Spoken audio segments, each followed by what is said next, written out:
Hey everyone, Megan here, and welcome back to Art with Faith and Family Homeschoolers. In today's video, we're going to be covering Lesson 20 in the CHC Art Pad 1, which is Radial Symmetry Name Design Part 1. So for this activity, all we're going to need is our art pad template with a pencil, a black marker, and some tape. So our first step here is to write the letters of our first name in bubble letters across the triangle here in a pencil. We want to use pencil right now to make sure if we make any mistakes, we can always erase them later. So we're going to stretch the letters so that the tops and the bottoms reach the edges of the triangle as shown in this figure right here. So if your first name is too long to fit in the triangle, if there's something shorter that you go by, that's perfectly fine to use that instead. Or if there's a nickname you like to use, you can use that as well. So my name is Megan, so I'm going to start clear down in the corner over here. And I'm just going to draw a line straight down. And normally if I were writing my name on a piece of paper, I would want to start back at the top of this M. But since we want to stretch our letters so that they're always following this top base right here, I'm going to start the next part of my letter kind of up here a little bit. And I'm going to come down to a point. And then going back up, I'm just going to stretch it all the way back up to the top line. And then coming down for the next part, I'm just going to go over a little bit, making sure I'm always starting at this top edge right here. And I'm just going to drop another line straight down.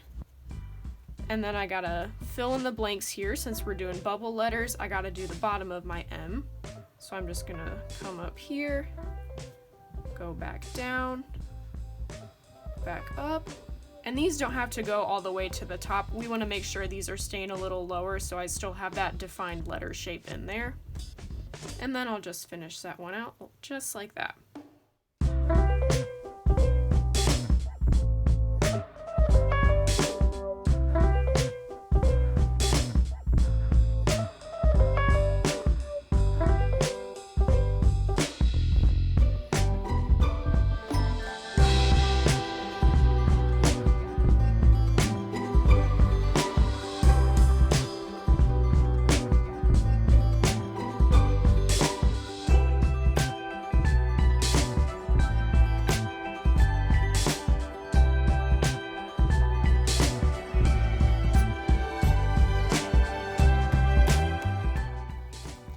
Alright, and there I have my finished design. At this point, if you're not happy with how your letters look, you can go back and fix them since we used our pencil. Just go ahead and erase them and you can start over wherever you want. But I'm pretty happy with how mine turned out, so I'm going to move on to step 2 here, which is to trace my bubble letters with a black marker, and then I will be cutting out the triangle. So you can just use any black marker for this. I just have a Crazy Art washable marker.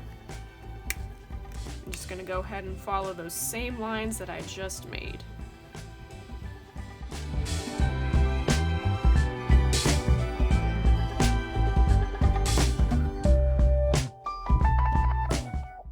In a little bit here, you're going to see me start to fill in the tops and the bottoms of the letters. You don't have to do this. You can see in the little diagram above that's in the art pad, the sample does not have this done. It's important to note that if you are going to do this like I did, that we're not going to be actually tracing over those parts. I just did that for my own reference so that when I'm tracing on the big square, I could clearly see where my triangle ended so I wouldn't start to go over into the next one. Okay, now that I am all finished tracing my letters with my marker, I'm just going to go ahead and cut them out. Now that I have my triangle all cut out, I'm just going to flip over to the next page. And we're also going to cut out this big square here, so I'm just going to do that real fast. What I'm going to do next is I'm going to go ahead and take my triangle piece of paper, and you're just going to take a couple pieces of clear Scotch tape and tape it to the window so it is facing at you like it normally would. And then you can see I've already started a bit here. But basically what we're going to do is we're going to take one of these triangles and we're going to line it up directly with the one that's taped to the window, and then you're just going to trace over all of your letters that you've outlined there. And then what you're going to do after you've done the first one is skip the next triangle and go to the one after that so that they're all facing the same direction. Those ones we're leaving blank, we're going to take care of those later because those will be part of the symmetry that comes out of this project, so we're just going to make sure to do the ones that look normal to us first, and then what we're going to do after is we're going to mirror these.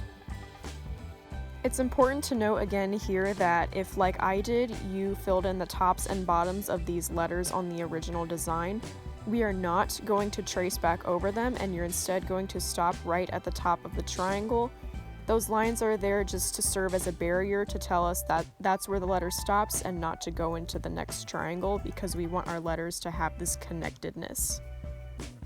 Once we're done tracing those 4 triangles, we're going to end up with a paper that looks somewhat like this. So we're just going to have one triangle filled in, skip one, another one filled in, skip one, and so on all the way around, so that it's every other triangle filled in here. What I'm going to do next to trace the other 4 triangles that we left blank is I'm just going to take my original triangle off the window here. And be real careful when you peel back your tape because you don't want to rip your design.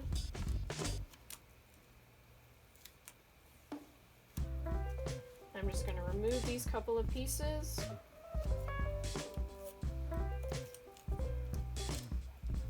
And I'm going to take 3 more fresh pieces. And this time when you're taping it up, you're going to turn it around so it's facing outside. I'm just going to take 1 piece for the top and 2 for the sides.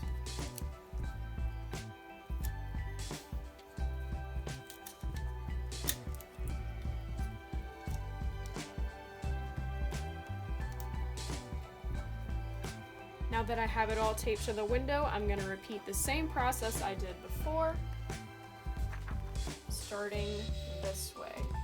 And you can see how that starts to look like a mirror to this one here. When you're doing this step right here, it's important to pick up your new letters right where the other ones left off, so that there's no gaps in between the letters that are being reflected underneath, and also the letters that are going to start to reflect along that top edge.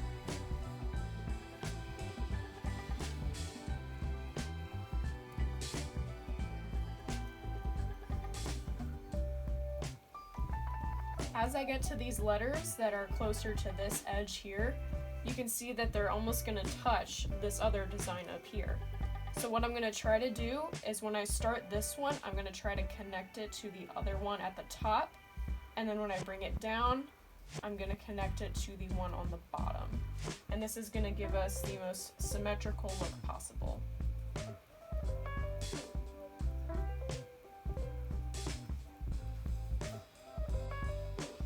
Then we're going to repeat what we did before and just rotate it and trace the next one.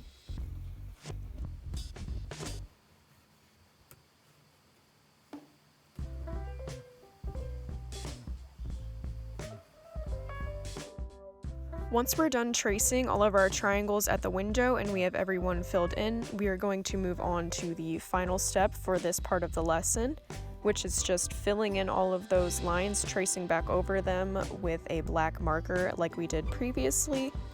And when you do this step, it's important to make sure that all of those lines that are connected, even if the designs were in separate triangles, that you're going to make them one continuous line like you can see I do with my E. There's no break along the bottom edge of that triangle that'll separate one E from the other E. You want them to look as connected as possible, except in the case of my G right there where I did actually curve it all the way to the bottom.